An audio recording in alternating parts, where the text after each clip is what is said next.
പ്രശസ്ത തമിഴ് നടി പുഷ്പലത അന്തരിച്ചു. 87 വയസ്സായിരുന്നു. വാർദ്ധക്യ സഹജമായ അസുഖങ്ങളെ തുടർന്ന് ചെന്നൈയിലെ വസതിയിലായിരുന്നു അന്ത്യം. നടനും നിർമ്മാതാവുമായ AVN രാജന്റെ ഭാര്യയാണ്.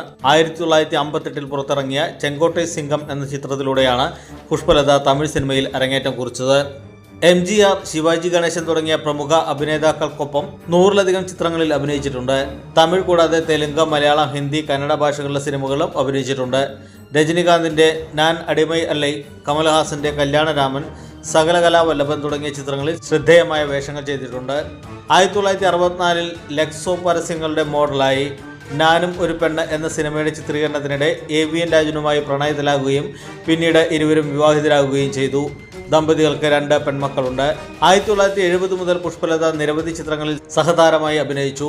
1999 മുരളി അഭിനയിച്ച പൂവനം എന്ന ചിത്രത്തിലാണ് അവസാനം അഭിനയിച്ചത്. പിന്നീട് സിനിമയിൽ നിന്ന് ഇടവേളയെടുത്തു. തമിഴ് സിനിമാ മേഖലയിൽ നിന്ന് നിരവധി പേർ പുഷ്പലതയ്ക്ക് ആദരാഞ്ജലി അർപ്പിച്ചു. സംസ്കാരം ഇന്ന് ചെന്നൈയിൽ നടക്കും.